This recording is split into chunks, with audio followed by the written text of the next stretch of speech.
Welcome to Alouettes Flightdeck, podcast dedicated to Montreal Alouettes football, presented by SportBuff. I am Tim Capper, along with Cliffy Day. Hey, sir, how are you, bud? Hey, now. Well, we survived. It wasn't did. as cold as funny as the week before, but Nope. I just don't remember it beginning to rain. It was such a light rain. It really didn't have much of an effect. Yeah, and it wasn't too bad until after we got out of the stadium, I found. Yep. Part of me was kind of wishing I had Scotch guarded the old Delta jacket, but Doe. Well, I was the smart one and brought an umbrella. I was the smart one. So, but we're coming up on games now that are very important, considering, and we're going to talk about what happened. This head-to-head, this upcoming head-to-head, home and home versus Winnipeg is going to be huge, and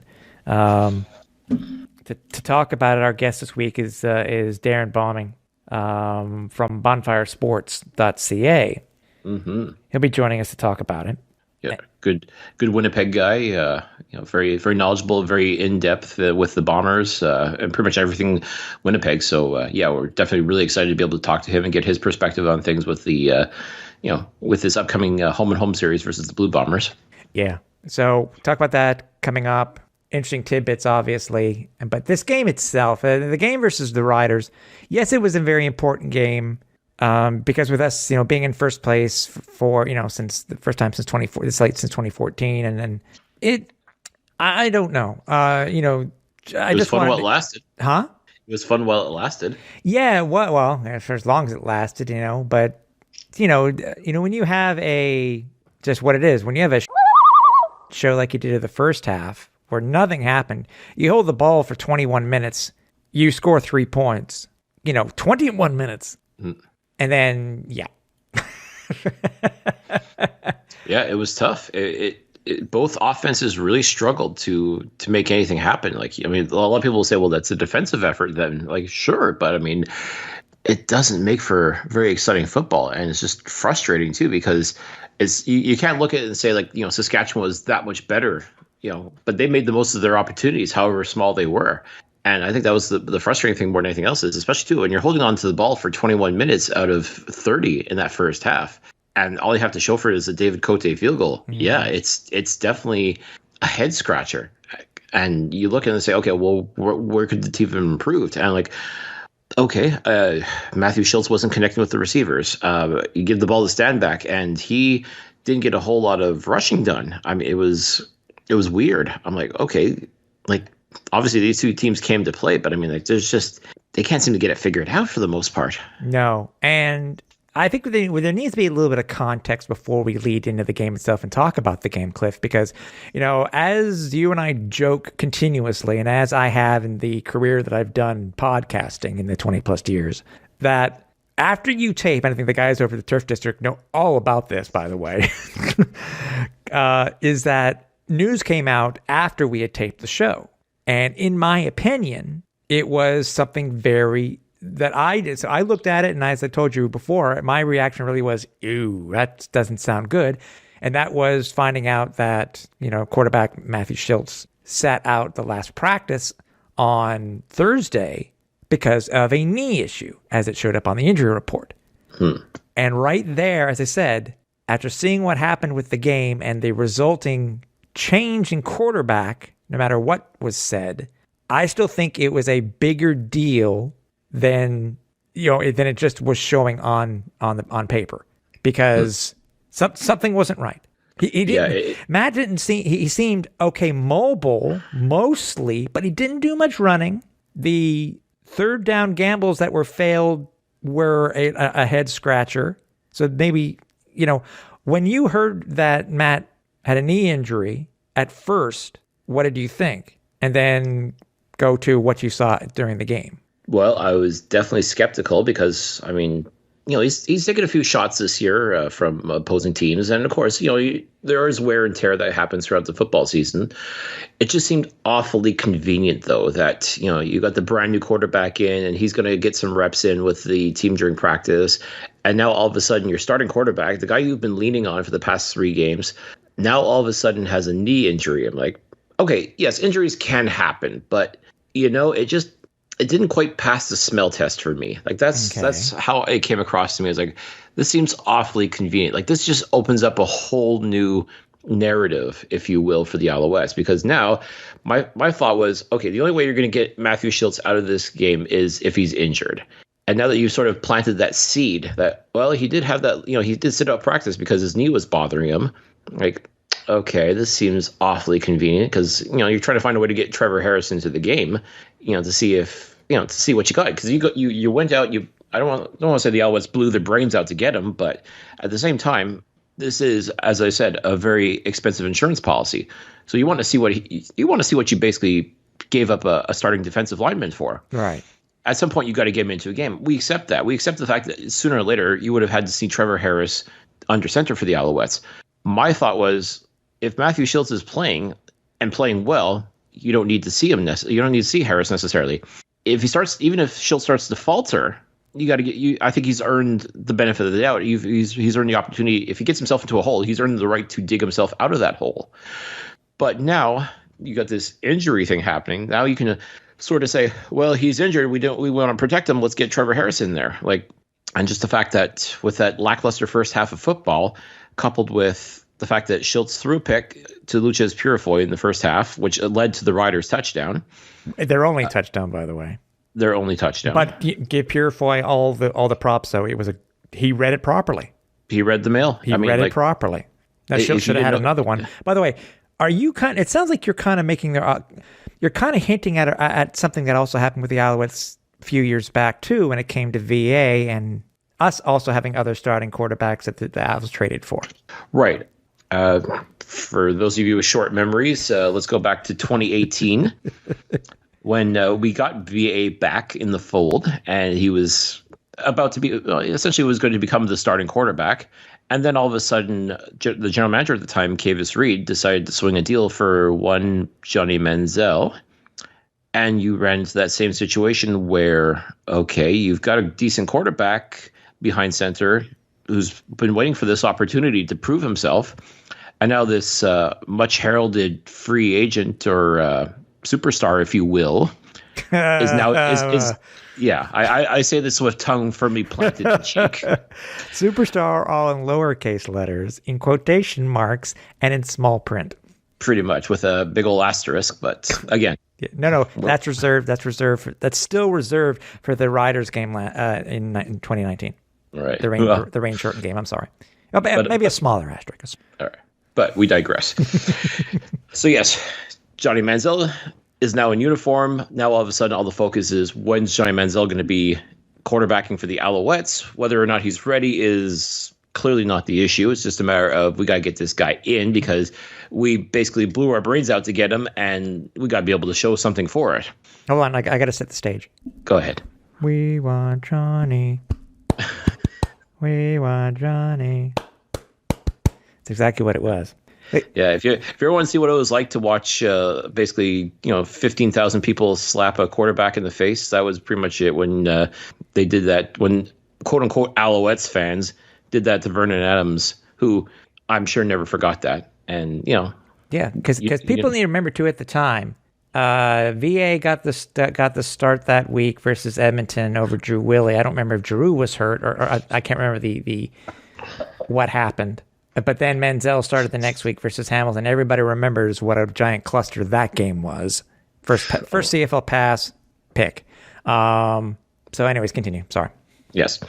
But to make a long story short, and essentially what it came down to was Vernon Adams never got a chance to play quarterback for the Alouettes again that season. And a lot of it was because he was quote unquote hurt. And we have it on pretty good authority that if Vernon Adams absolutely had to play that season, he absolutely could have. But as we said, you get this free agent acquisition or this quote unquote superstar acquisition. You got to get him in the game. You got to get him playing, good, bad, or other. So, VA gets cast aside under the guise of an injury. And now with Trevor Harris here, and believe me, I'm not by any stretch of the imagination comparing Trevor Harris to Johnny Manziel, but you did pay a pretty penny to get this guy's services as I said, the insurance policy. Prorated or not. Regardless, yep. He's here. He's under center. He's wearing a uniform. He's dressed. He's by and And large, where are ready the to old go. number? Billy Parker, by the way. Billy Parker, Antonio Pipkin. Yeah, he's. But there's no way in hell, especially with the tribute to John Bowman. There is no way in hell they were going to give him his number 7. There is no way. Oh, you want to see a full blown riot? That would definitely do it. But again, we're deviating completely from the topic here. But now Matthew Shiltz, who has played extremely well, all things considered, in relief for Vernon Adams. As far as I'm concerned, he deserves the opportunity to prove that he can still play and win, even with Trevor Harris kind of waiting in the wings. Which he did do. His first 2 starts were really good. He did. I mean, he led that heroic comeback on Thanksgiving. He played 2 extremely good games, leading up to this game against the Riders. And he started faltering a little bit. Things didn't quite work, but again, it wasn't working any better for Saskatchewan either. Like, both teams really struggled defensively. But I think the first out, like this knee injury, felt like a bit of an out as far as if things go sideways in this game, pull him out, because we want to protect his knee, quote unquote, and put Trevor Harris in, since we got to see we got to see what this guy can do, if anything. So okay, and go ahead. I understand where you're getting, and I understand what I think you're hinting at, but. My thought on the situation is this. Matt did not have a good game at all.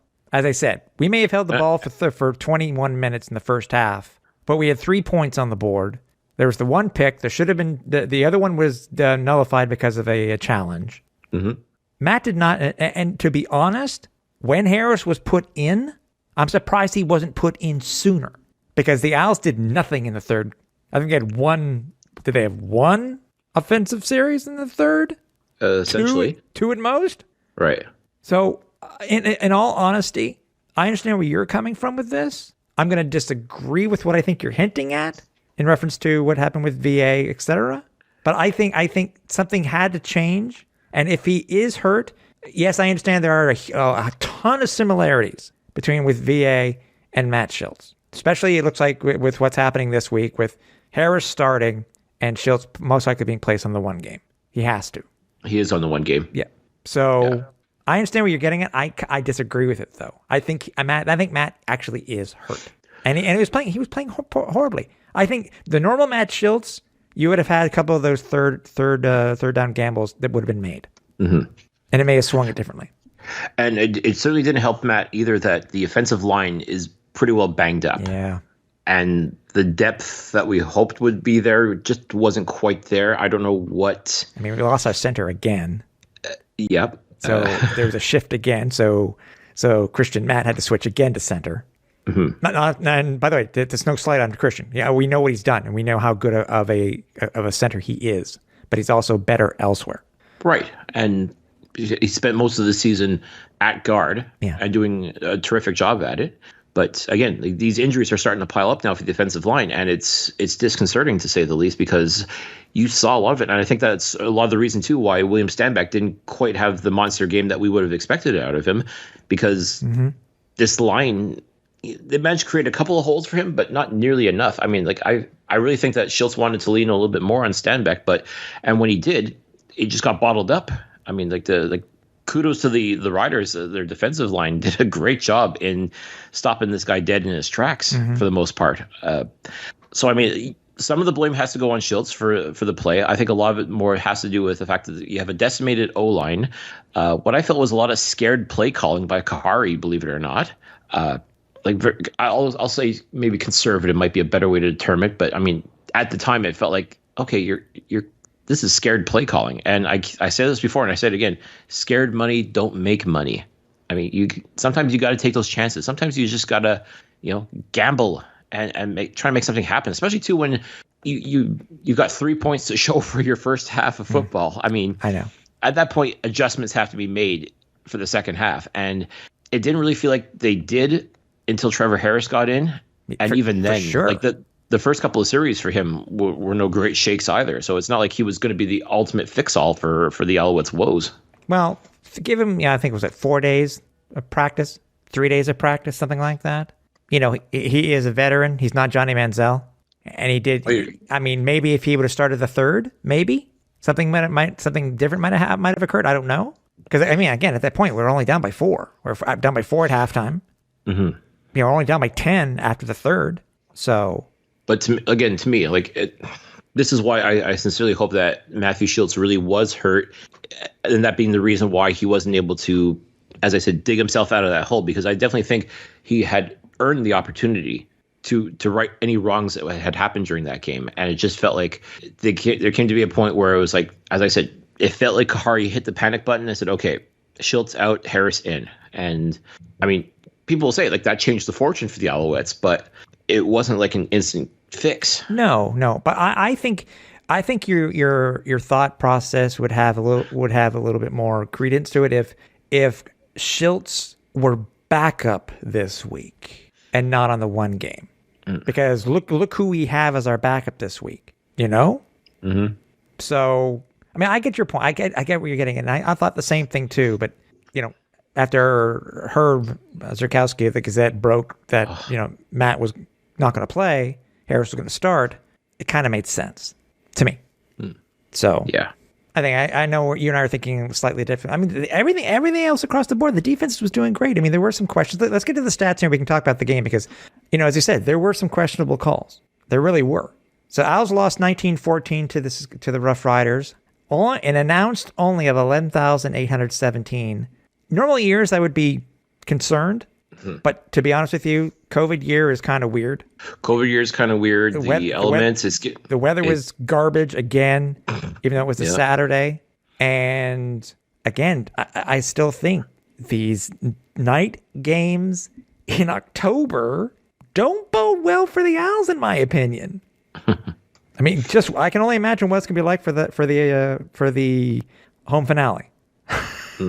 A Friday night, mid-November. At 7:30. And hopefully at that point, Montreal will have already sewn up a playoff spot. So, you know. Yes. In which case. Which we'll talk about. Yeah.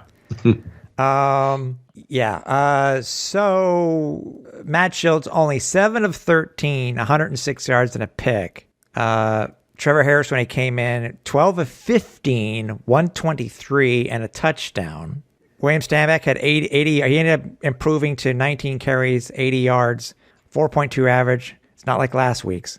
Trevor Harris also had 3 rushes for 31 yards. Matt only was 4 of 11. That there makes me think too. I mean, there is something to it as well. Mm-hmm. I mean, Cody Fajardo did not do that well either. You look at his stats and I shake my head because he was only 14 to 25 for 158 yards. Yeah, I mean, like he's supposed to be like this great savior, and everybody, you know, was all over his jock for the better part of the year. But I mean, he did not play all that great. No. At halftime, only 2 receivers had been throwing balls to for the Owls. So Reggie White Jr. led the team with yardage. He was 5 for 7. He was 5 for 7. So 5 receptions on 7 targets for 74 yards. Eugene Lewis was at 54 yards on 5 receptions. He had the lone touchdown. Nice touchdown too. Nice touchdown catch in the fourth quarter. Mm-hmm. Stambeck actually got it. He had 25 yards and 4 catches. Jake Winnigan got his first catch in 2 games, 34-yard catch. And Quan Bray also had 34 yards on 3 receptions. David Cote, I'm proud, perfect, yay. Joseph Zima did good, less that, which I don't get, that one punt, which got a penalty on because it flew out of bounds before the 20. Yeah, it almost looked like it kind of knuckleballed its way out of there. I think the refs were on crack on that one. I really do. I thought it went farther than what it did. I've always wanted to have a conversation with a referee on how they determine that type of thing when there are no shadows. Because, okay, you can get a shadow during the day, but you're not going to get a shadow at night. Not much of one. Anyways. Not much of one, exactly. The defense, I think, was all over Cody Fajardo more in the first half than they were in the second, but they ended up with 6 quarterback sacks, but Saskatchewan had 5. But still, we had 6. So I mean, that was good. They were actually getting to him in the first half, but I don't think they hardly did anything in the second because Saskatchewan made the changes that they needed to.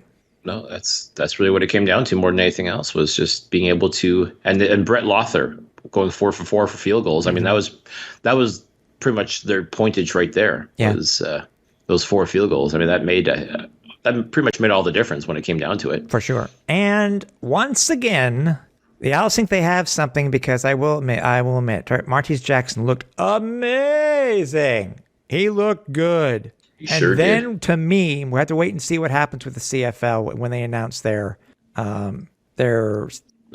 Their fines for the week. Their disciplinary actions. Jackson was put out on what to me was a borderline dirty hit, and he left with a concussion in the was it the second half? Yeah, he took a shot, and no flag, which there should have been one again. Yeah. Well, what is it with Al Bradbury's reffing crew? Well, he was the referee, so he's got to own that one. But yeah, and so then Darius Pickett took over. Quan did one punt return. So the Owls we'll go over the transactions in the second half on what the show what they did. But yeah. Martese Jackson right now is still dealing with concussion-like symptoms. I don't believe he's been completely cleared. So he practiced today. Oh, he did practice. He did practice today. Yeah, but still, concussion is a scary thing. So obviously, I agree. Every precaution will have to be taken for sure. So double check. But if he's practicing, then that's definitely a positive sign. Double checking right now. We'll see tomorrow. Anyways, we'll get to that.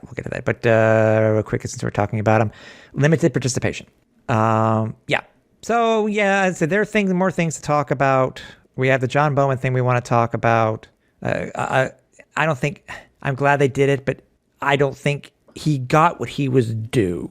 But we'll talk about that in the second half. But you know what, Cliff? We'll talk a little bit more about the game and much more once we finish talking with our guest this week, Darrin Bauming, Bonfire Sports. Talk about this home and home series with the Blue Bombers. Great interview. And when we finish and get back, we'll talk about John Bowman and much, much more. And with us this week to talk about the home and home series with the Winnipeg Blue Bombers is Darrin Bauming. He's with BonfireSports.ca. Hey, Darrin, thanks for joining us. Hey, good to be with you guys. How are you? Doing good. Ready for the head-to-head. A very important head-to-head, I think, more for the Alouettes than for the Bombers. But, it's still CFL football, and I think when we were looking at the beginning of the year, when people were looking at the matchups, I'm sure not very many people looked at this potential head-to-head. This head-to-head was a potential make or break for the Alouettes and how well the Bombers were doing. But first, let's talk about the Bombers themselves, man. 10-1, one of the best records to start a season for the Bombers. What is it like in Bomberland, man? Because it's just crazy how good this team is this year. Yeah, it has been really impressive. What's it like in Bomberland? Well, fans are happy, and I think a lot of fans are still celebrating and reveling in a 2-year reign as the Blue Bombers being Grey Cup champions. Mm-hmm. You guys have to remember, this city went 29 years without a Grey Cup championship. Heartbreak in 2007 when quarterback Kevin Glenn threw for over 5,000 yards, broke his arm in the Eastern final, and then Ryan Didwood, he got his first CFL start in the Grey Cup, and the Blue Bombers lost. Back in 2001, the Bombers lost a regular season finale to the Calgary Stampeders. That got the Stampeders into the playoffs, and then they go on to beat the Blue Bombers in the Grey Cup. 2011, they were in the Grey Cup game playing against Andrew Harris and the BC Lions in Vancouver, which was too high of a hill to climb, and the Bombers lost that game. Winnipeg had so much history through the 80s and to the 1990 championship, their most recent to 2019, as really being one of those true strengths and powerhouses in the CFL. So it was a long drought. So, fans here and maybe the generation and a half that went championship-less here in Winnipeg, I think they're really drinking it in right now. And, well, just to, put a cap on it all, guys, this 10-1 start, not completely surprising. Maybe,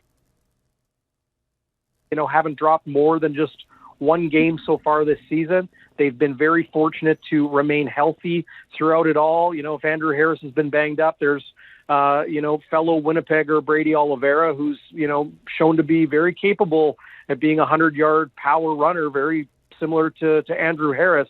But in the end, it's the way this team is coached. It's this way this team is led, and it doesn't seem to matter if they win 45-0 over the BC Lions like they did in their last game, or if they win, 18-16 against the Calgary Stampeders like they did earlier this season.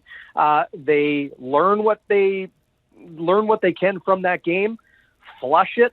Snap and clear is the term Zach Collaros likes to use, and they move on to the next week, where their credo every single week is be 1-0. So they don't care if they're 10-1 or 1-10.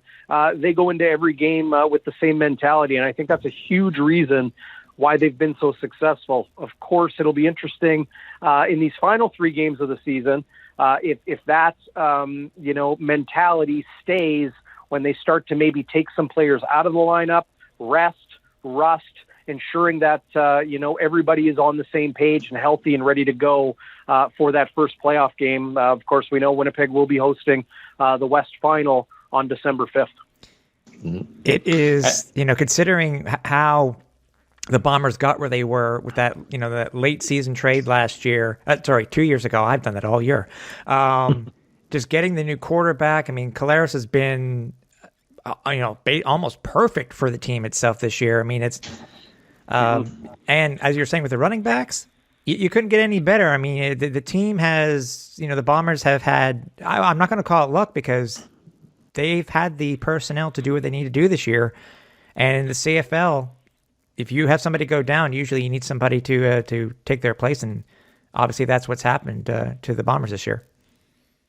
No, they've had fantastic depth, and I think, it goes to, a huge credit to General Manager Kyle Walters. And when he took this job over on an interim basis in 2013, he made a trade that caught the attention of a lot of people here in Winnipeg. But here we are, almost a decade later, and it's still paying dividends. They sent, I believe Alex Hall was leading the CFL in sacks that season, and they traded him to Saskatchewan, who I think went on to win the Grey Cup that year, for Canadian offensive lineman Patrick Neufeld. Well, Neufeld is a huge veteran leader inside this Blue Bombers locker room. They have a lot of them, but Neufeld is definitely amongst the top there.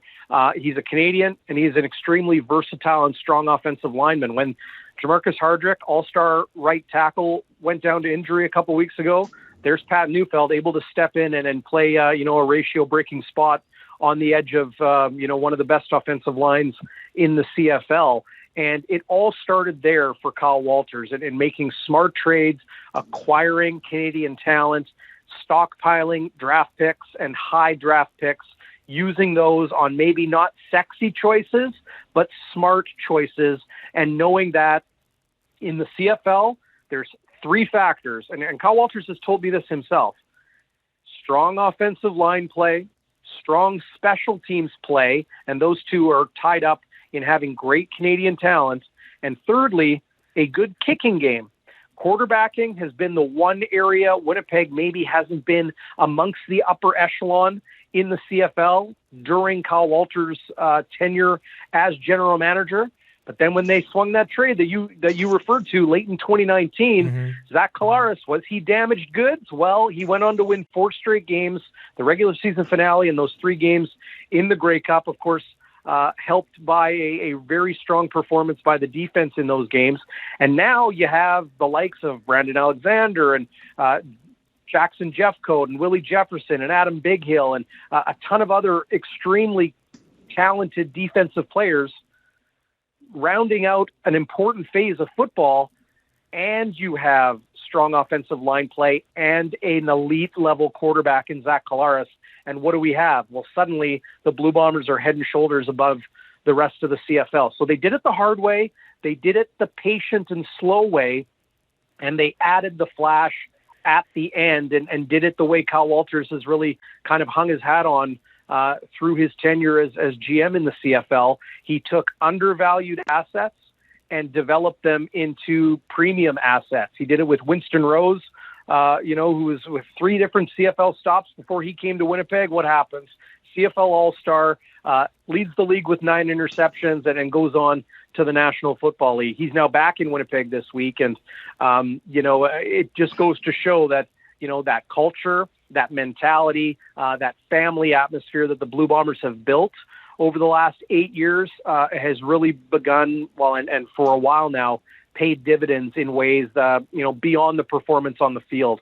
So it's been really impressive to watch, but it all started by, bringing in somebody that values Canadian talent, the Canadian draft, youth sports, and, ensuring that, it's not all about finding the fastest or biggest wide receiver, or the 6'2" cover corner. You got to, win the game in the trenches, and ensure you got good Canadians that can perform on special teams, because that's how you win in this league. Yeah, for sure. Cliff? All right. Now, it's interesting that you mentioned all these moves, and there's no question that the Bombers have definitely built themselves one heck of a football team. My concern, though, right now for the Bombers is what happens if Zach Collaros goes down to injury? I mean, there's no Chris Streveler to come in and help out. Is Sean McGuire the guy that's going to be able to help the Bombers if, God forbid, Zach goes down?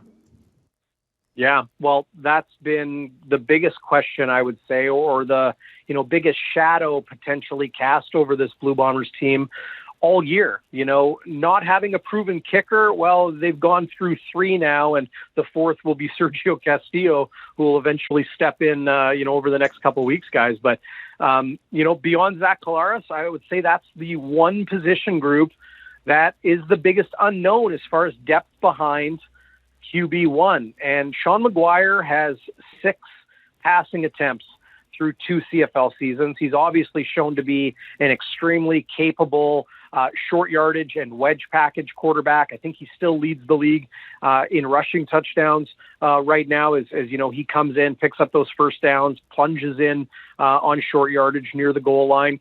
But as far as leading this team, that is a huge question mark. I think one of the ways Kyle Walters has been prudent with his salary cap is maybe foregoing some areas that other teams deem more important. And that might be, a veteran or more proven commodity at number 2 quarterback. So would the season jump off the rails if Zach Collaros went down to injury? Quite possible. But because this team is playing so well through all 3 phases, and they do it, like I've alluded to, kind of the hard way with, a power run game, an aggressive defense, and, extremely sound special teams. It makes you wonder, is this team good enough to win with a unproven, relatively rookie quarterback in Sean McGuire? I can say this, guys, people are hoping that is a conversation that remains in the hypothetical. Yeah, for sure. Because, you look at, what's coming up for the Bombers for the next 3 weeks is, and Cliff and I have talked about this off air before, is, concerning, do the Bombers start sitting players now, or do they wait next week? But the plus for the Bombers would be is that if need be, sit Collaros for a half, let your backup come in, and maybe you can get a few more reps, just in case, the worst thing does happen to the Bombers. I absolutely feel that would be the most prudent thing for the Blue Bombers to do. It will be Mike O'Shea's decision ultimately. And we asked Zach Collaros about this exact thing earlier this week, going into this game against the Alouettes. And, he said, hey, I want to play in the games. I'm a competitor. I can't imagine anybody who is a competitor wouldn't want to play in the games. But he has had those conversations with Mike O'Shea. Zach Collaros will have input into that decision, but it ultimately hangs on the head coach. The one thing in all of this, guys, that to me is the most interesting is that this Blue Bombers team and Mike O'Shea and Kyle Walters in particular, they don't have a lot of experience with this. They haven't been in this position before. They have always been chasing the Calgary Stampeders or the Saskatchewan Roughriders or the BC Lions in the West Division standings. They've never been this comfortable with 3 weeks, or if you include their bye week, 4 weeks to go with the West Division already locked up, and that comfort zone between them and the pack. So how will they approach this? How, severe, I guess, is one way to put it, in how many guys they decide to rest. Do you give Sean Maguire a start, not just maybe a half or a quarter or 3/4 of a football game? Do you only put him in if there is a healthy enough lead against an opponent? What about Adam Bighill or Willie Jefferson or some of these guys on the defense? There is a lot of depth there. They've always rotated a lot on defense, especially on the defensive line. And then, of course, anytime you talk about ensuring players are healthy, Andrew Harris comes into that conversation. 34 years of age. He has been nagged by a couple lower body ailments really since day 2 of training camp, when a calf injury snuck up on him. They rested him through the majority of training camp. He came back, hit a bit of a setback, was not healthy enough to play the beginning of the season. And now it's a knee injury suffered against the Edmonton Elks a couple weeks ago on a touchdown run that has Harris unable to practice and has not stepped on the field since mid-October. My opinion is that I don't think we're going to see Andrew Harris until the playoffs at the earliest. I don't think there's any reason to put unnecessary strain or to hurry him back in any sort of capacity. Get him as healthy as possible for when they truly need him and need everybody and all those horses going, and that's the West Final. But other than Andrew Harris, I'm very curious to see if we see a little bit more of Sean Maguire. I know Sean Maguire wants to get onto the field because, hey, if it's the second half of the Western Final, or it's, potentially the Grey Cup, and Zach Collaros isn't available, they would sure like, a more comfortable Sean Maguire and not somebody that, has less than double-digit pass attempts in pro football. Cliff, it's very funny. Their situation kind of reminds me of what the Alouettes did during their heyday with it when AC was our quarterback, because we really did not have a decent backup quarterback for the longest time. So it's obviously I know we're rivals for the next 2 weeks, but I mean, I don't want to see, I don't want to see Zach, I don't want to see Collaros go down, and because it's bad for fans. It's just heartbreaking if it does happen. So, but like Jim Pop did one year for the last game of the year, he sat AC and he played, he started Adrian McPherson that one day. So, and it got him more reps, but right. Does it mean, well, anyways, all I think about the positive, obviously, nothing but the positive. And it's funny that you bring that up too, because I remember, because back in 2009, my very first game in Winnipeg, I went to see, and it was the Alouettes versus the Blue Bombers. The Alouettes, much like the Blue Bombers of today, pretty much had the Eastern Division sewn up, and they'd started Adrian McPherson.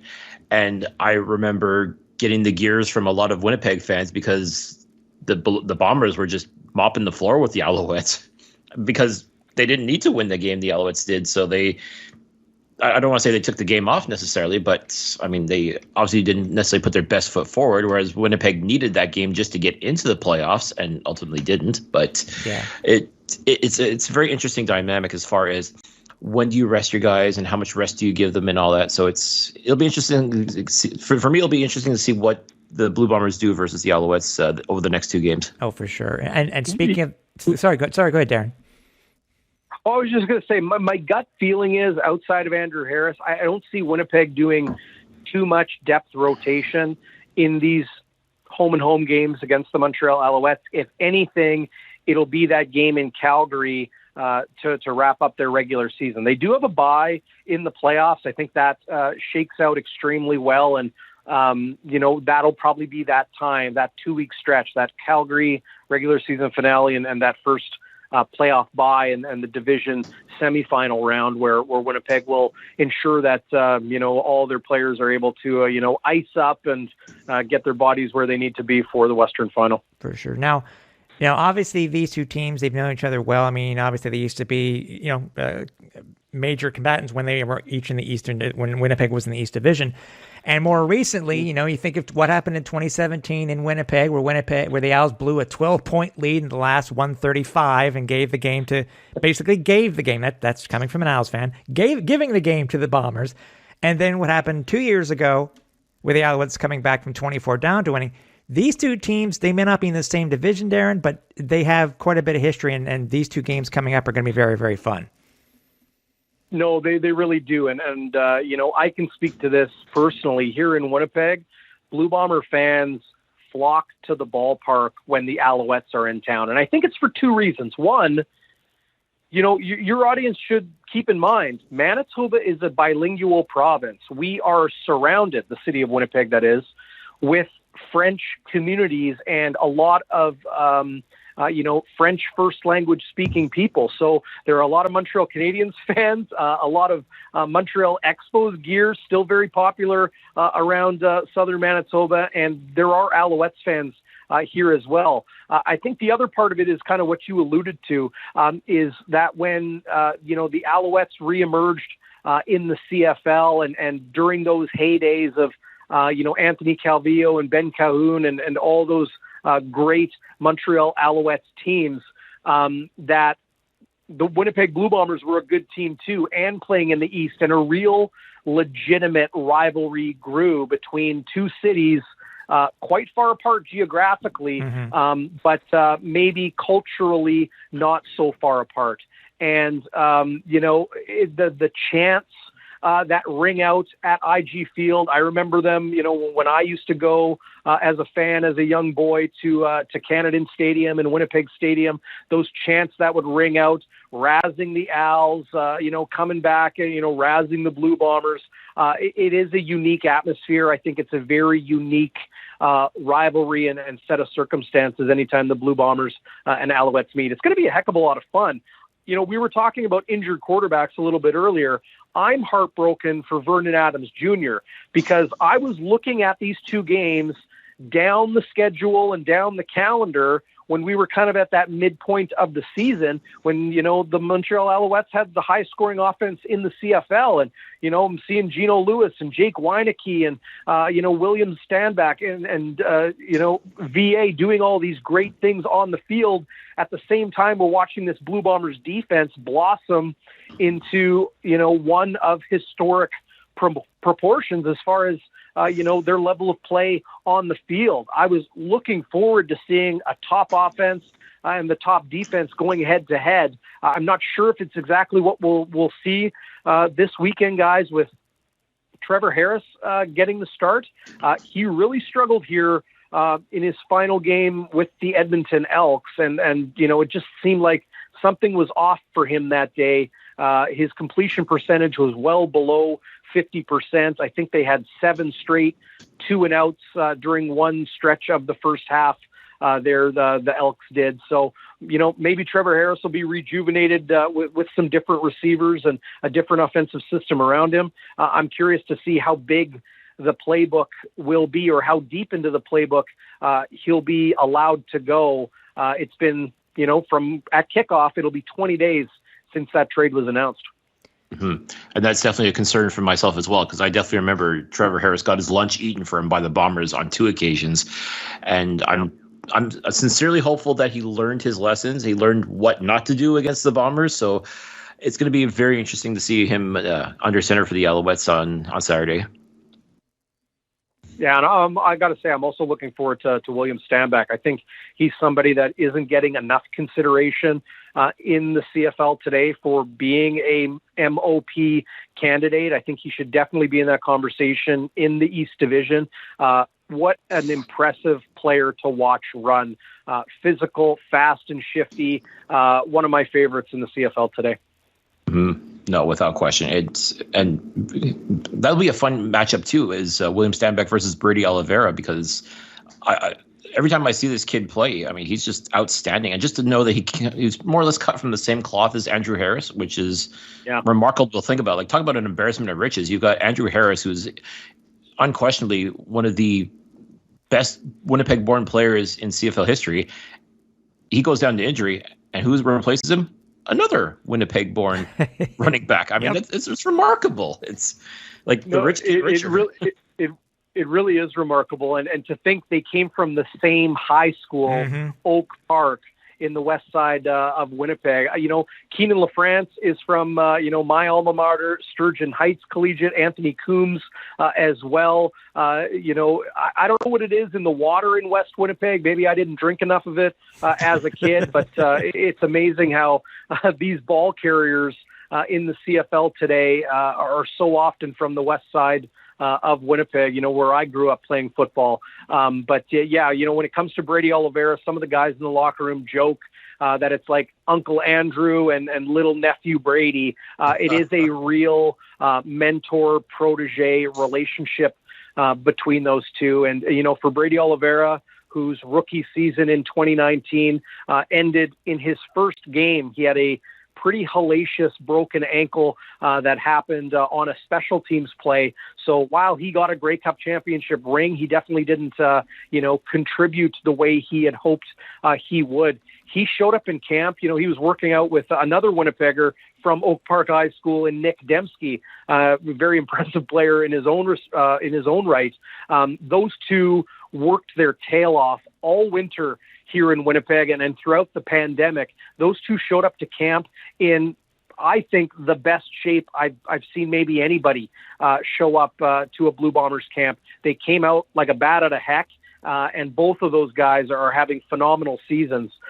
So it's amazing how a year away from football can, separate those that are truly passionate and invested in being better and being professionals, and those that are maybe, not as invested emotionally in the game of football. And, for the likes of Brady Oliveira and Nick Dembski, I think it's shown on the field this season. Now, the Bombers themselves are a perfect at home this year. The Alouettes are coming in. They have lost the last 7 of 10 in Winnipeg, including the last 3. How do you see this first game going, Darrin? Because it's obviously the different atmospheres can change once they head back to Montreal in 2 weeks. But what do you think is going to be happening with this game in Winnipeg this week? I think you touched on something salient there, and that's there might be a very different dynamic between this first game in Winnipeg and the second game in Montreal. Winnipeg always talks, and I won't say the coaching staff talks at all, if much at all, about this, but the players definitely do, and that's protecting their house. The Blue Bombers obviously undefeated at home this year. Their one loss coming in Toronto back in week 3 by a touchdown, but the way they play at home, the atmosphere the players themselves have identified as wanting to establish here in Winnipeg is that when you fly into Winnipeg and then you show up at this beautiful IG field, that you're going to be in for a very tough afternoon or evening in the CFL. And I think I won't say Winnipeg ups their game when they play at home, but there seems to be just a little bit more on the line when these games happen in Winnipeg. Now, of course, however this game shakes out, the last 2 games of the regular season, maybe Winnipeg will begin that rotation, kind of like we talked about a few minutes ago, guys. But I wouldn't put anything past the Montreal Alouettes. Their record might be, pretty close to 500 at 6-5, but they got a lot to play for. And, I mentioned this to you guys before we started recording this. I think Kahari Jones is an absolutely exemplary, an exceptional leader of men. And I can see the way he coaches his guys. I can see the way that they respond to him. And to me, the Montreal Alouettes are a team that can be dangerous on this final stretch of the season. It's going to be tough. Let's, look at it as objectively as we can. Mm-hmm. The Blue Bombers aren't going to take their foot off the gas for anybody right now, but I do see the Montreal Alouettes as a team. If anybody can put up a fight with the Winnipeg Blue Bombers, I think it's a team coached by Kahari Jones. And, so often in football, surprise and catching your opponent by surprise holds a ton of value. So maybe a Trevor Harris-led offense with a smack-you-in-your-mouth run game with William Stambeck and you guys got some good playmakers on defense. So you never know what's going to happen. I think these are going to be two really entertaining football games these next 2 weeks. And that's all you can ask for is just a good, entertaining football game, especially this season. Like some games have been outstanding and some have just been anything but. So if we can get two outstanding football games to sort of finish off this season, I'd be thrilled regardless of the results.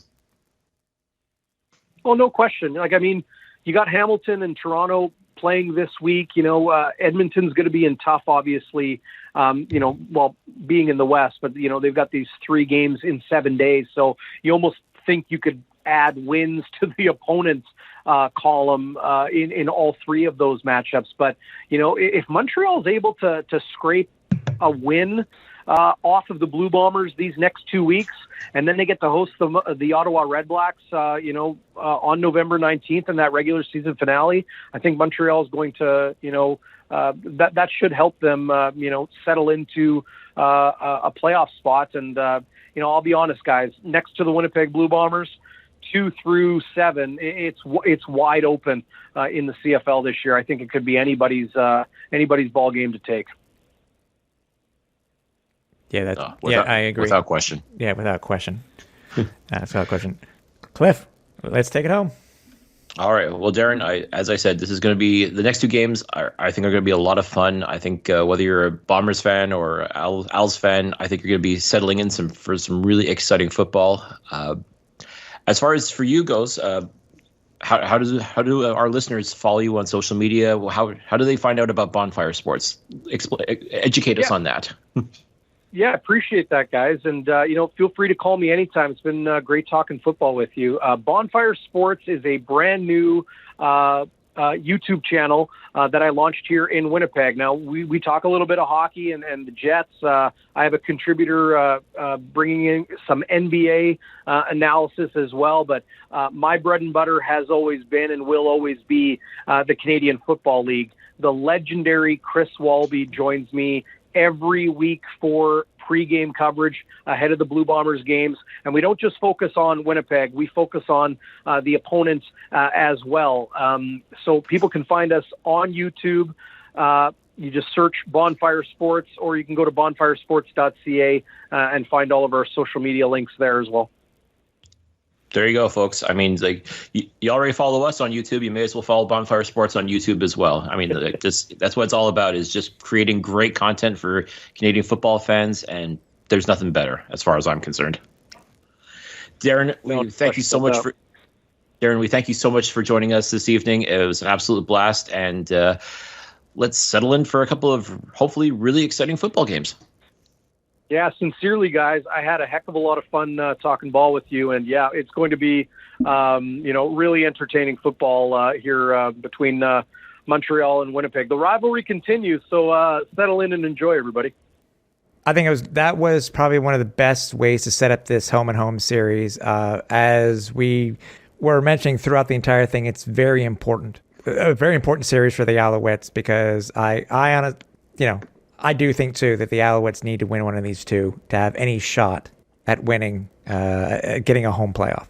But we'll get into more of that as we set up the game this coming week. So, yeah, no, definitely a great, as I said, very insightful chat with Darrin Bauming. I mean, guy knows his stuff for sure, especially when it comes to all things Winnipeg. So, folks, by all means, check out Bonfire Sports. It's really good stuff. I mean, especially too, like, even if you don't have that Winnipeg focus, just be able to see exactly what he's doing as far as sports goes in Manitoba. I mean, that's your guy right there. So, shoot him a follow, check him out. You won't be sorry. Yeah.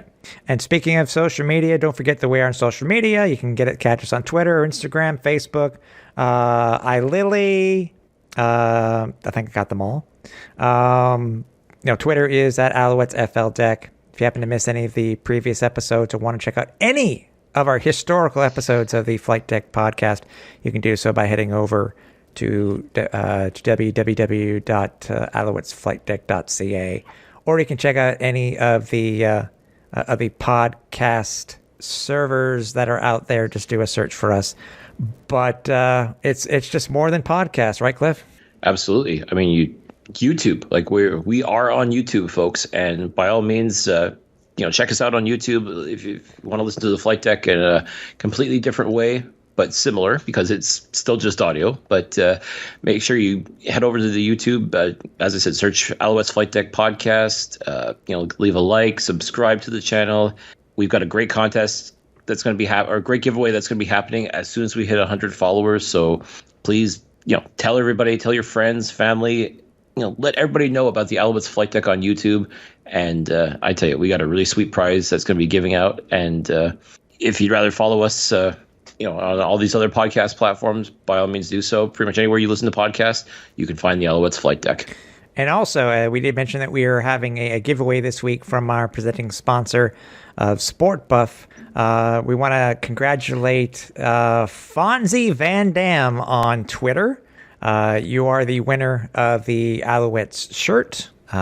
Just make sure you send us your information, DM us on Twitter, and we'll make sure that we get that shirt out to you as quickly as possible. But congratulations. And for all those who did not, stay tuned. Don't worry. We have some more giveaways coming up very, very soon. So, speaking of giveaways and accolades and stuff like that, the game on Saturday was, I guess it was, we call it John Bauming Day. John was there. He didn't get to do his, some players get to do their final tours of each place and, get to retire on their own terms. And he did, because, if you go back, by the way, we did speak to John in a special episode of the Flight Deck where we talked to him about his career and stuff like that. So go back into the archives and check that one out. That's from this year. Mm-hmm. But, I don't know. I'm so happy that John was there, but as I alluded to, before the interview, I really felt that the atmosphere really wasn't there. Maybe because it was raining, maybe because the crowd that wasn't. He got his due from the fans. It's true. He got a huge pop when he did a message in French, and I applaud John for doing that. That was amazing. Yes, absolutely. But to me, I felt that he deserved a little bit more. He got, as I said, I think what they gave him, I think it was 10 minutes. I think, they gave him a commemorative picture, I'm guessing. Yeah, framed picture or art thing. Yeah. I forget what we call it, a lithograph. That's it. Oh, okay. Yeah. But just to me, I wish he would have gotten a little bit more. I wish the crowd had more of a crowd had been there for him. But what were your thoughts on what the team did for John? Make no mistake about it. He definitely deserved to be saluted by everybody, and it was clear that the fans that were in attendance definitely knew who John Bauming was and appreciated everything that he brought for this organization. The one thing I kind of took away from it, though, was, it was nice that they showed the video tribute of, featuring some highlights of, his 14 years with the Alouettes. The one thing that kind of weirded me out a little bit was they had Etienne Boulay and Luc Brodeur-Jardin, teammates of his on those Grey Cup teams, kind of, sending a video message, wishing him all the best and, congratulating him for this honor. But it was all done in French. And I'm sitting there like, okay, yes, John Bauming lived in Montreal for most of those 14 years. John Bauming did take French classes. I still wouldn't necessarily qualify him as bilingual. He definitely did a very good job, reading the prepared notes that he did in French. So I'll definitely give him props for that. Yeah. I'm not taking that away from him. But it just felt like, okay, when you do one of these video tributes, it's like I don't know if he really understood what they were talking about. That's. And by the way, make it be known, we're not. This is not a French-English thing. Not at all. Not at all. It's just one of those things that this guy, he's not French. French is not his native language, and I get part of it is part of the show for the fans in the stands. Yeah. Who are predominantly French or Francophone, but it just felt odd. I can understand if you wanted to do a bilingual sort of thing, speak a little bit in French and then mostly in English, because John Bauming is American, so he obviously would feel a lot more comfortable and maybe understand and appreciate these sentiments more if they were spoken in English. Yeah.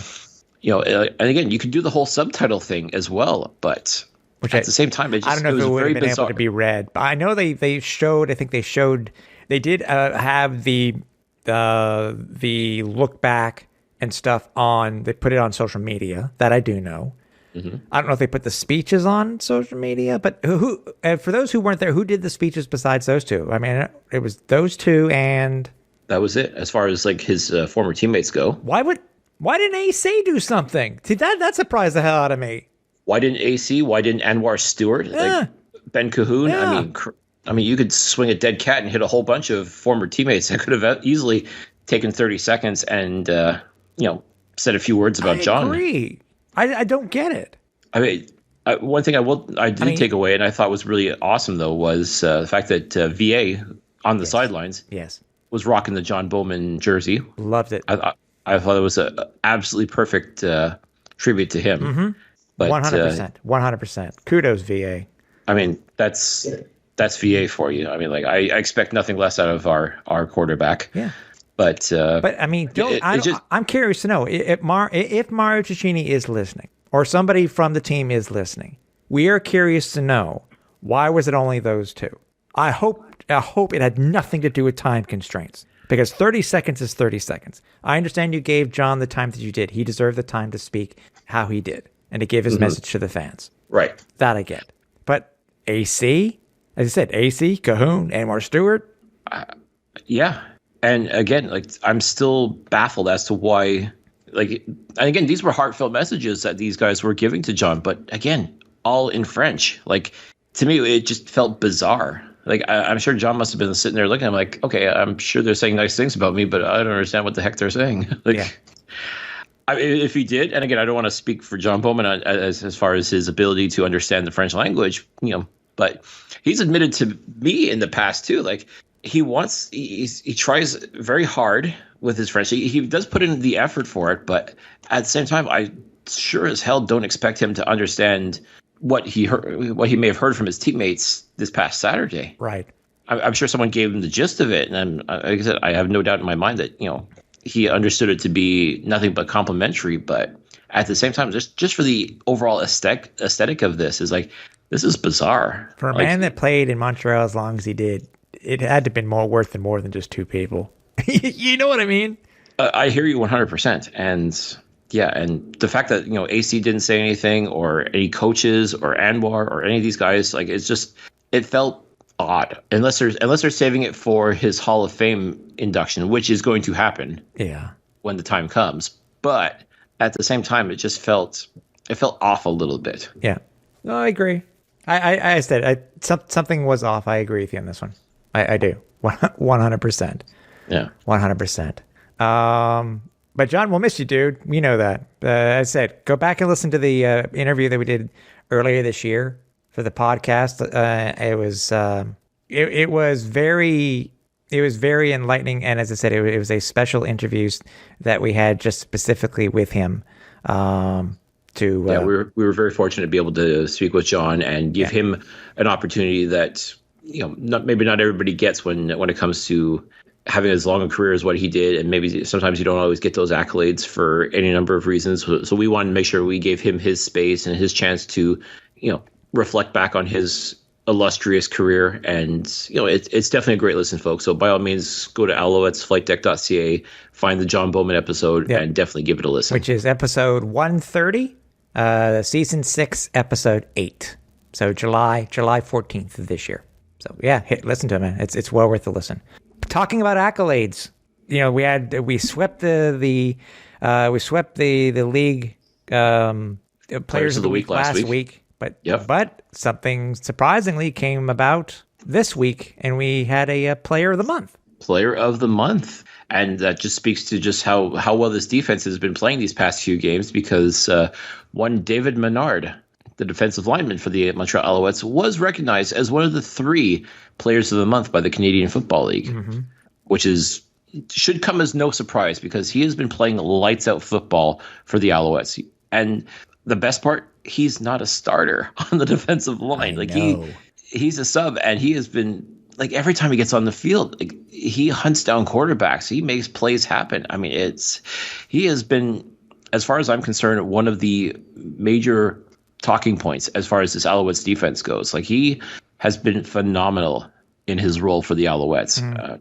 I mean, like I laughed because when he was initially signed, like my first thought was a little bit of an eye roll because he's a former Montreal Carabin, so of course Danny Maciocia is going to sign all the Carabins. Okay, sure, fine, And he had a decent enough career out in BC, but like this really just felt like okay, it was one of those feel good homecoming stories for the Alouettes. Like okay, fine, you got to have those, I suppose, but you know what? He has really stepped up big time in this defense, and he's killing it out there. I walk away from every game just impressed with everything he has done so far this season. I mean, David Menard has definitely made this Alouettes defense dangerous. Like you want to talk about improving the defensive line. You've got guys like Woody Barron. You've got, well, you had, I should say, Antonio Simmons, but guys like Woody Barron, Nick Usher, Michael Wakefield, like these guys have really come alive for this team. Jamal Davis, who made Antonio Simmons expendable, he's been playing some outstanding football as well. But David Menard, like, every time he's on the field, he is hunting quarterbacks. And more often than not, he's going to come through with that sack, or he's going to, force a fumble, or even just a pass breakup at the line is incredible. Like this is a guy that has really, truly impressed me as far as his football skill goes. And yeah, I mean, this accolade is definitely well worth it as far as I'm concerned. Like he has definitely shown up and shown out for the Alouettes this season. So you got to give him his props, man. He did an outstanding job so far, and I'm really curious to see how much further he can go as the Montreal Alouettes finish this season and hopefully get into the playoffs as well. Yep. Well, leading into this week, we were talking about it before on the when it comes to who the Alouettes signed based off of injury reports, but the injury report as of this episode that we're taping it on the 3rd is that obviously we're having an issue. We don't know what's going to happen again at return. Well, it might be a little bit clearer. We'll find out though as the week goes along and as the injury report what is it?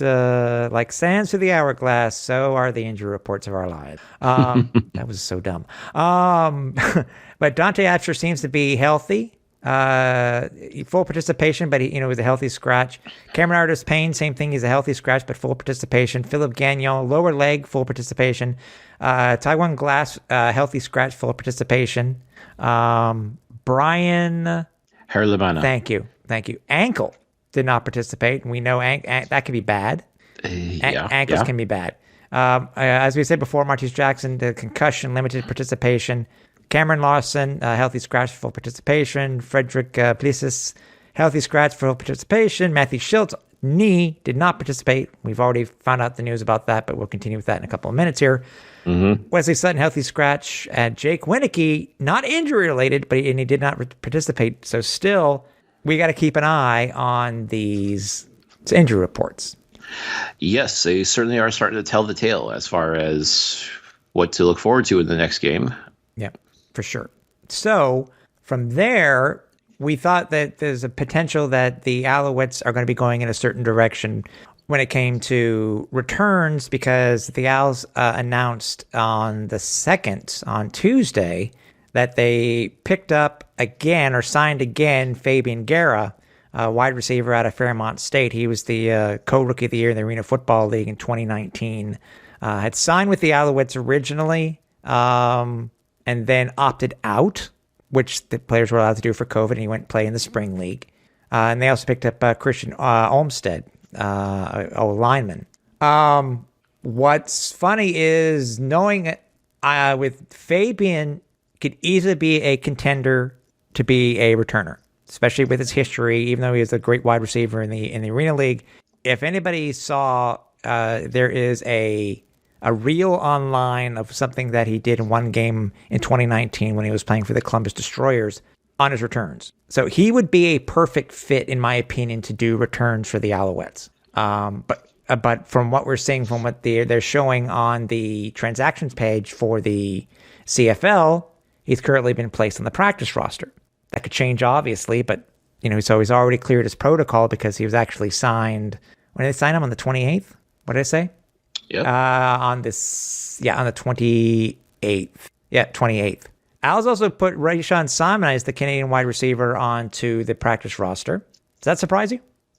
Yes and no. I mean, a national receiver, especially for the Alouettes, has always been a bit of a tricky tricky spot. Kion Julian-Grant has been outstanding this year, and he is our default national receiver. You know that the Alouettes do not tend to carry more than 2 national receivers on an active roster at any time. It's just not something that they focus their Canadian content on, is the receiver position. And why would you when you have the outstanding receivers that you already do that are American? At the same time, though, you do want to help develop that position. But Kion Julian-Grant has been phenomenal this year. He's really made some outstanding plays, and you just know that it's just a matter of time before he really breaks out and becomes that guy. And Rashawn was backing him up, and when he's out there and he's been out on special teams as well, and he's been doing the job as well. But so is Reggie White Jr. He's been doing well too. In place of BJ Cunningham. So exactly. I mean, it's tough. I mean, being a receiver, especially a national receiver, it's been like this for years in Montreal, folks. I mean, I've joked that you're kind of like the redheaded stepchild on the team, because there's so many outstanding American receivers that the national receiver will come up and it's like, oh, okay. It's almost like a token position at that point. And yeah, it's just like, you really do have to be outstanding. You got to be making plays like nobody's business to just get noticed if you're a national receiver for the Alouettes. Right. And by and large, Kion has been doing that. So that being said, Rashawn, he's doing his thing on special teams, and that's great. But and I would personally love to see him actually on the field and being able to make plays as well, but it just hasn't quite materialized yet. So, back to the practice roster he goes, and if injuries happen, things will change. I mean, that's just what it is. I mean, trying to juggle the ratio too is always difficult, especially too with the fact that most of our national talent ends up on the offensive line. And as I said, this offensive line has definitely been through the ringer this season, injury-wise. So that seems to be where the focus is when it comes to your Canadian content. So in a case like that, I mean, unless Rashawn wants to, put on like 40 pounds and line up beside Christian Matt and David Foucault, then maybe he can get into it a little bit more often. But I personally wouldn't recommend that myself, but that's me. Here's a question. I had just looked this up while you were talking. Mari Alford was placed on the 6-game injured list on September 23rd. If my math is correct, he's eligible to come off as of this Thursday, the 4th. If my math is correct, he's eligible to come off. So will he? See, that's the thing. So I don't know what. We'll have to wait. We'll have to wait and see. I got a sneaking suspicion he won't. If he did, they may. If he's healing properly, that's the thing. That's the main thing, obviously. That is the main thing. Because same thing, VA may be on the 6th game, but it doesn't mean he's going to be back after 6 games. Right. And unless he's just about anybody. Bo Levi Mitchell. Or Michael Riley. So Trevor Harris, neck injury. So we'll have to see. But as I think we have some good guys who could potentially. Jackson was just doing a great job. I was so happy with how he was moving. So, but yeah, he didn't miss a step as far as I'm concerned. Like he hadn't been playing in almost 2 years, but you wouldn't have been able to tell. No. I mean, it's just. And I think he wasn't he also Alice did well in penalties this week, but I think one of his returns was nullified by a penalty. Yeah, that's So. Never fun, but that's the business sometimes. But I definitely hope that Martiz can get through this concussion protocol and just be more than just a limited participant in practice. Like I'd like to see him back on the field, but at 100%. That's I can't make that clear enough. But could you imagine if we get Mario Alford and Martiz Jackson both on the field returning kicks? I know. Ooh. Well, we talked about that in Cameron Artis-Payne and William Stambeck being in the backfield at the same time. I still want to see that happen.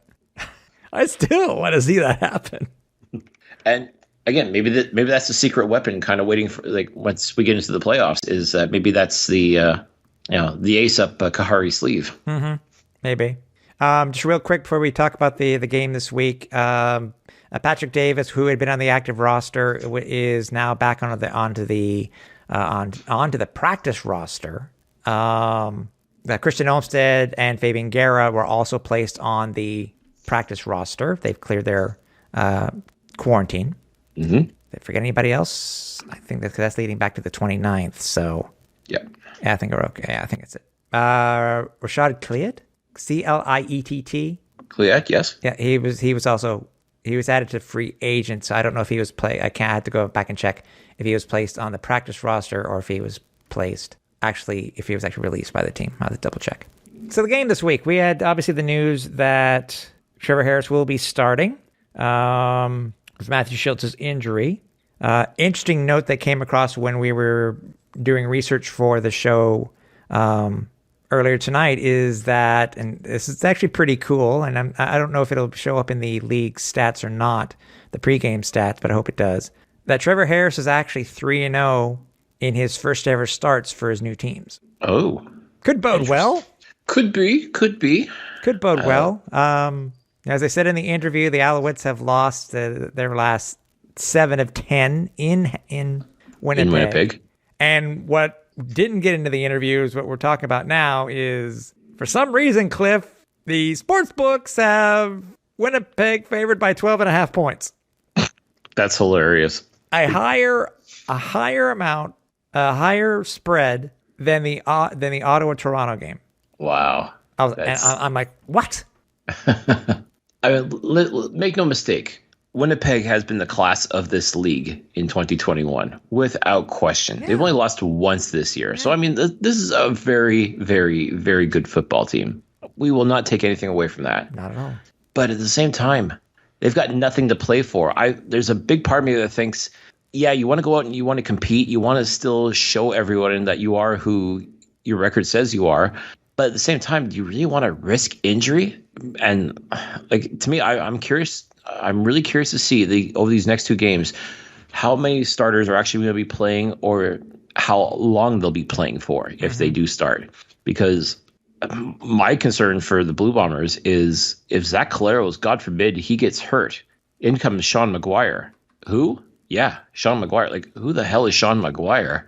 Like, he... As we talked about, like he's seen very limited action for the Winnipeg Blue Bombers, and again, when you go 10-1 with Zach Collaros, I mean, of course you're going to see limited action, but this is the time of year you want to make sure that Zach Collaros is safe, because that is your bread and butter right there, folks. If you're the Winnipeg Blue Bombers, you want to make sure your quarterback. I mean, I can't stress how important a good quarterback is in this league. You see it league-wide, how important a good quarterback is to a football team.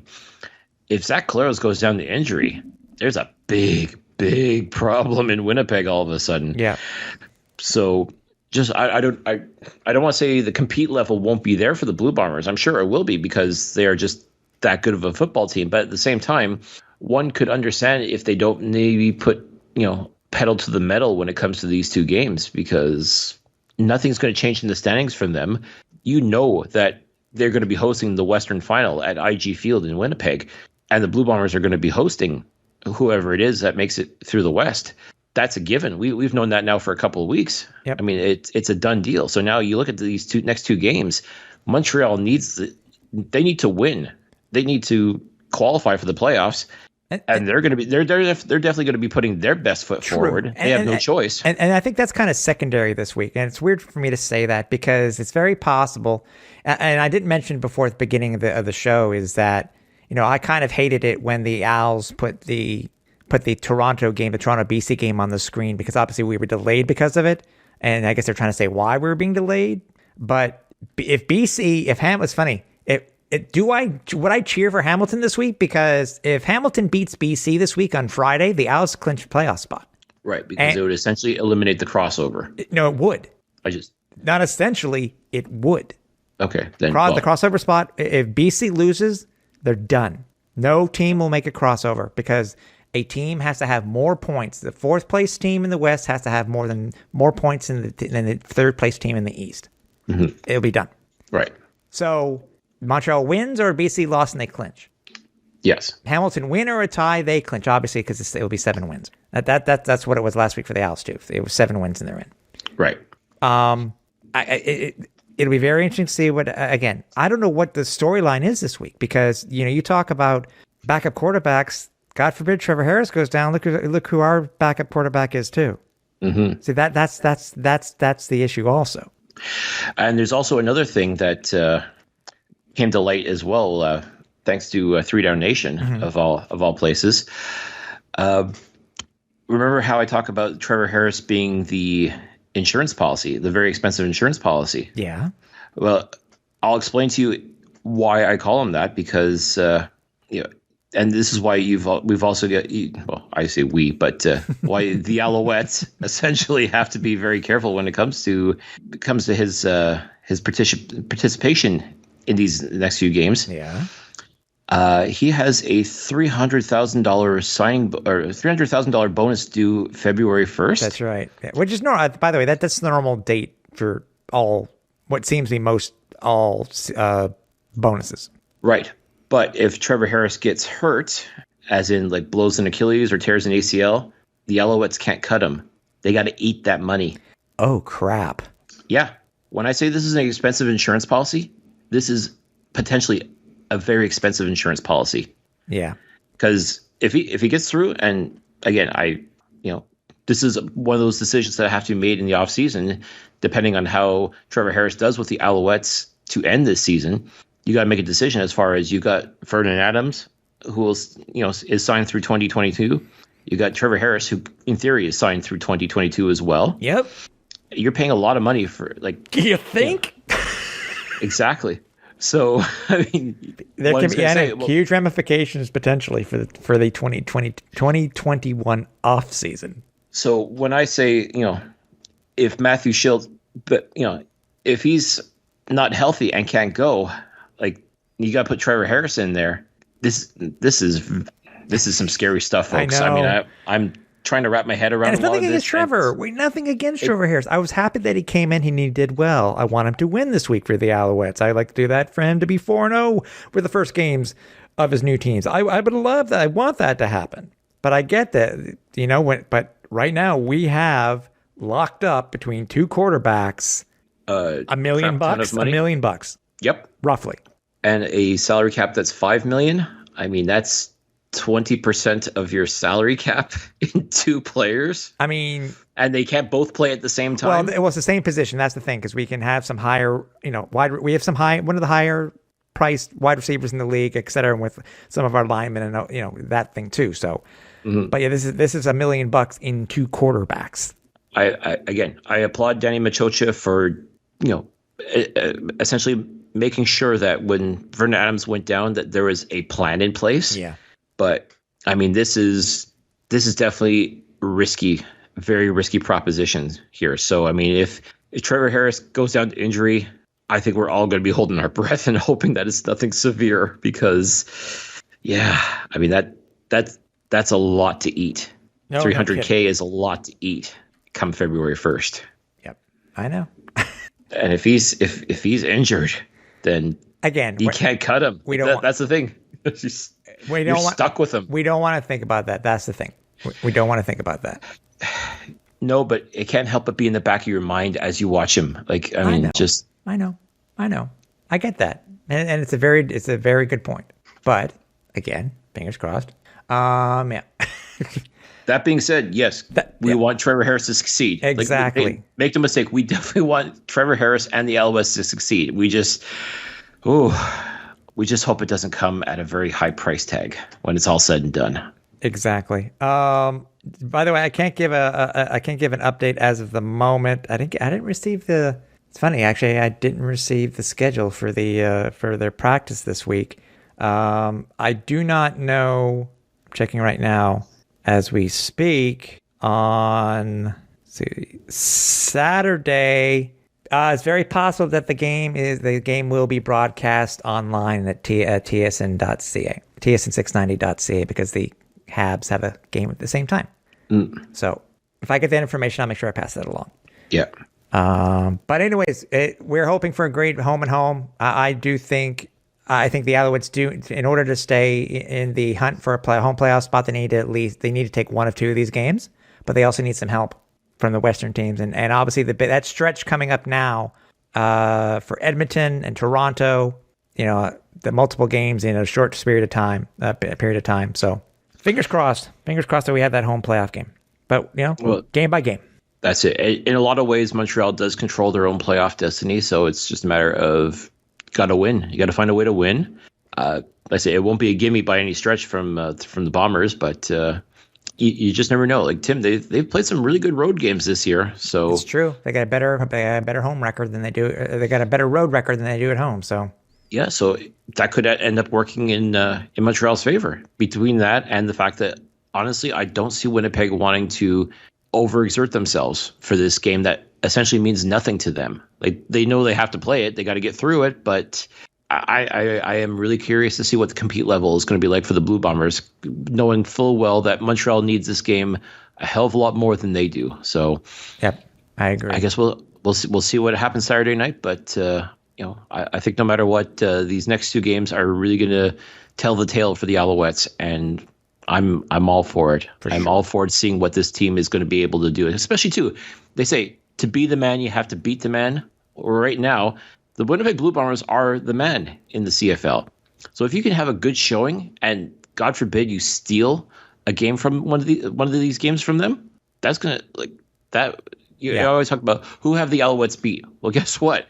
Yeah, the Alouettes have beaten the Red Blacks 3 times. Okay, maybe not so impressive. Beaten the Elks, not so impressive. Maybe but that was week 1. Right, but again, every time that the Alouettes have taken on a first place team, they've won as well. Think about it. When they beat the Tiger Cats in Hamilton, that's true. They were in first place. When they beat the Argos here in Montreal, the Argos were in first place. Good point. Fingers crossed. Winnipeg's currently in first place and will stay that way, but yep, fingers crossed. Can lightning strike for a third time? Tune in, folks. That's all I gotta say. Tune in. So keep looking at our social media for any information that may break or any information that we do come across.